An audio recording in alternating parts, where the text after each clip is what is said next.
YouTube, it's Kel. I am back tonight with a part 2 of our defense mechanisms discussion. And we're going to talk about, it's funny, we did 4 yesterday, and then I thought we were going to do 4 today, but I think we're going to do maybe 5. So I just wanted to touch base. Again, yesterday we talked about repression, denial, projection, and displacement. And so you can find those in a previous video.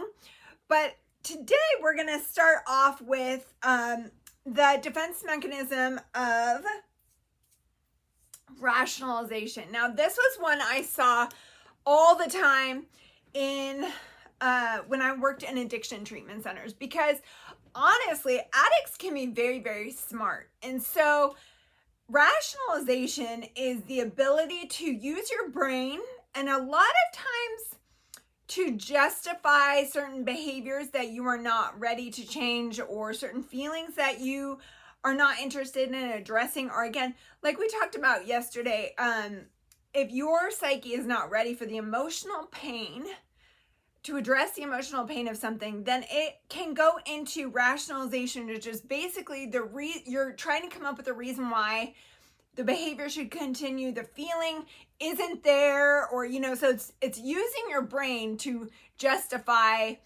why you're not feeling the feeling or addressing the issue, and obviously that's all, again, to protect you from the emotional pain that would happen if you had to address the issue. So I'm going to try to give you an example. Like, we're going to talk about cognitive distortions in the future, but any irrational beliefs that you have can be kind of a part of rationalization. Rationalization is more of like a defense mechanism. So again, they kind of like blur, and I want to not get off on too many tangents today, but I'm trying to think of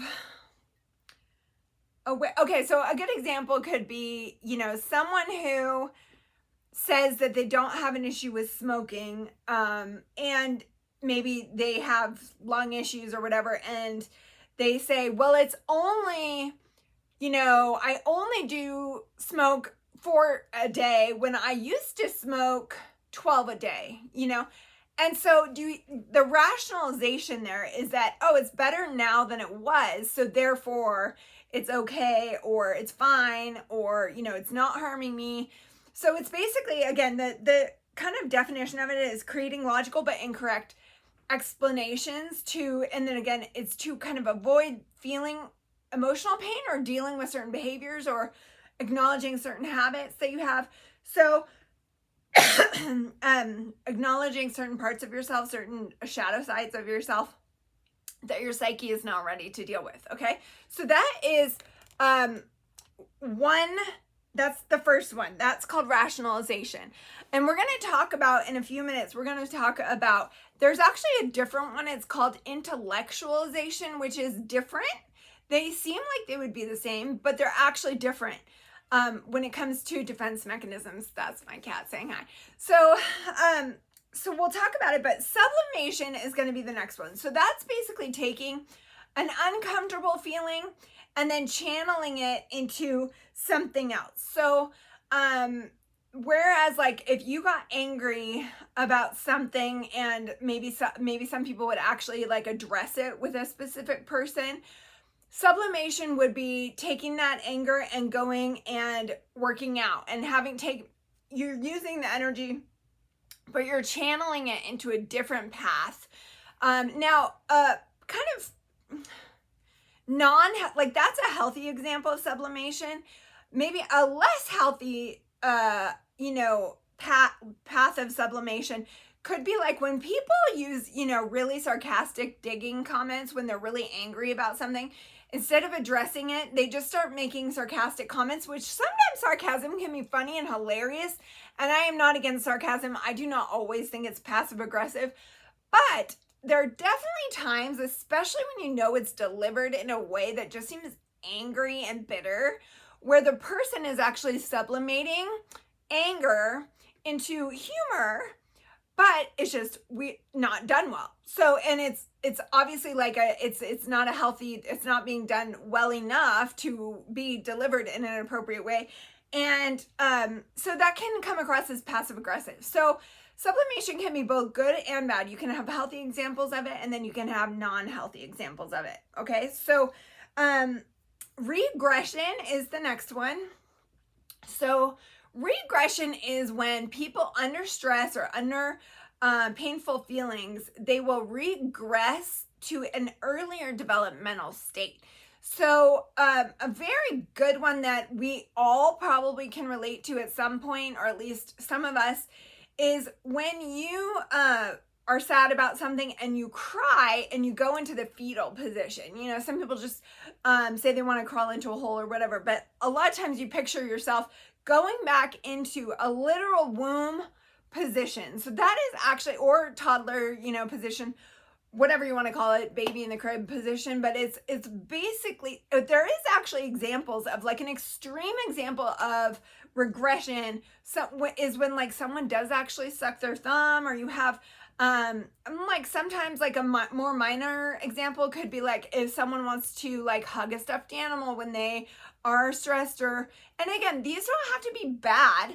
They're just examples of coping mechanisms. Now, again, the stuffed animal one's not going to hurt anybody, right? Like, so if you want to do that, it's like that we could all think of worse things to do, right?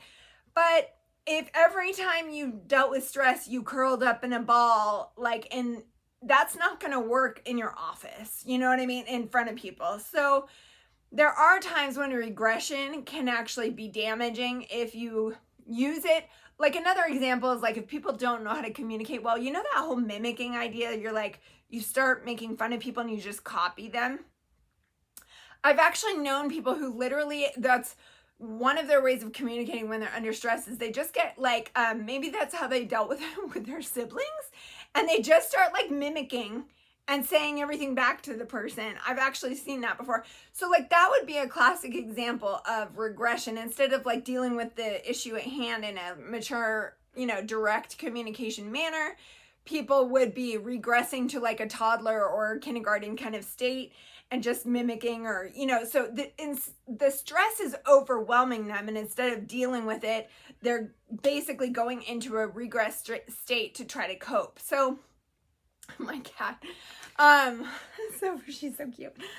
Okay, so that is regression. Then we have the last couple I'm going to talk about are they're not, I don't believe, Freudian defense mechanisms, but they are pretty well known defense mechanisms. One of them is called defensive hope. So when you think of hope, you don't always think of it as a defense. You probably don't think of it as a defense mechanism, right? Because, you know, it's generally viewed as a positive thing, but it can be used as a defense mechanism when someone is not wanting to face the pain of the reality of the situation. That is when defensive hope kicks in. So basically, they are using hope as a defense mechanism because the pain and hurt of the situation is too overwhelming for their psyche. So instead, they're just going to go into hoping it's different. You know, this is like, maybe you would also think like the bargaining stage sometimes of like grief or something like that. You just hope it's different, or you live in like, well, if I just, you know, like, hang in long enough, it could be different, or the person might change, or, you know, instead of just sitting in the sadness or sitting in the anger or sitting in whatever feelings the person has based on reality of the situation, instead they can go into defensive hope and just kind of go into their la la land of like what ifs and, oh, it could be different, and and not staying kind of grounded in like, hey, what is reality, right? So that's a very interesting one that I think, now it's one thing to hope that people change and grow or whatever, but it's just different when it is keeping you from seeing the reality or feeling the pain of the situation. Okay, so that's when it becomes a defense mechanism, and it can also become just not helpful to you at that point. So the last one we're going to talk about is called intellectualization. So And again, this one is not a bad one as long as you ultimately become in touch with your feelings. But so what what intellectualization is a lot of times people who are very smart or very intellectual, they can, as a way to avoid emotional pain. Now, typically this is in childhood, but it can kind of start the habit there in childhood where to avoid the emotional pain, they lean into their brain. So instead of staying, either heart focused or like emotion focused, they kind of leave their body and they leave their heart and they kind of go into their head and basically start making logical sense out of every painful situation. So, you'll see this a lot if you start to, like, as a therapist, it was talking about a breakup or something with someone, and I might say something like, wow, that seems like it might be really sad or might be really painful. And I can notice when someone's doing intellectualization as a coping skill because they'll say, yeah, but, and then they'll just go right into like a logical explanation as to why it was good somehow. So it's like bypassing. So intellectualization is like bypassing the emotional hurt or the pain of a situation to just go bounce back up to like, how is this good? And like go right. It's an avoidance mechanism of avoiding the pain of something and then going in straight into like a philosophical, yeah, but if I just look at it this way, it probably happened for the good. And you know what I mean? So again, that's not bad. Intellectualization is not bad if you do face the feelings, right? Like, let's just say you say, with a breakup, you say, yeah, it was really hard. I'm really sad. And then you are able to move on and say, well, now I'm grateful for it because, it showed me more what I do want and what I don't want. And you know what I mean? So that's acknowledging both, right? You're acknowledging the painful feelings, you're acknowledging gratefulness, you're acknowledging, and then you're acknowledging kind of the philosophical part of like how it could be good. But intellectualizers or someone who's using intellectualization as a coping skill, they'll just go straight to the lesson they learned or just the analysis of it instead of at all acknowledging their heart or their feelings. So they'll just bypass that and go right back up to the brain and then just kind of stay there and not stay in the emotions of it at all. So it's interesting because once you see it in some people, you can't unsee it. And again, there's no judgment. This is a coping skill. So if someone has been doing that their whole life, they may very well have a lot of pain and, sadness or anger or whatever, again, in their shadow side, that their psyche is now overwhelmed by and or scared to deal with. So like, and they may be overwhelmed by the thought of even going there. So that is intellectualization.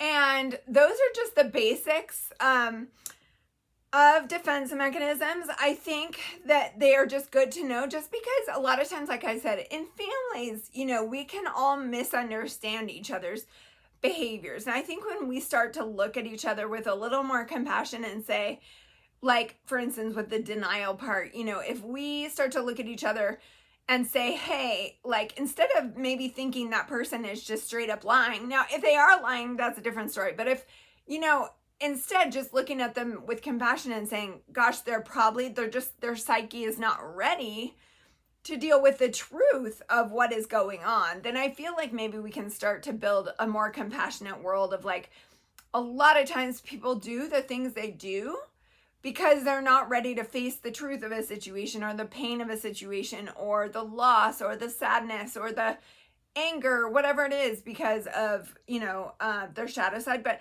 essentially it's the psyche can only handle so much pain at one time. And so I just wanted us to all, again, there's certain things that we can start to like look at our world differently. And the end goal to me is just to learn how to have more compassion for each other. I don't think that means making excuses for bad behavior. So like, if someone is a chronological liar or a compulsive liar and it's a character issue, then I'm not talking about like, yeah, we should just feel sorry for that person. Like, no, there is accountability to be had for character decisions and actions, But when you start to think of people and maybe some people are doing things because of the pain that they have felt or are in. I just think it's a different lens to look at, and hopefully we can all just, if we're interested in building a more compassionate future, that we can just start to look at each other with that lens instead of just jumping straight to, you know, some cynical intention in another person. So that is my hope for sharing these last couple videos, and I will keep up with the kind of random psychoeducation topics, and I'll also be switching up the topics, so it won't always be psychoeducation either. I've just kind of been on a roll because every video I do, I'm kind of like, oh, I should do another one on that one, and you know. But anyways, I hope that you have found these helpful. I hope that you are having a great night wherever you are, or a great day, and I will see you next time.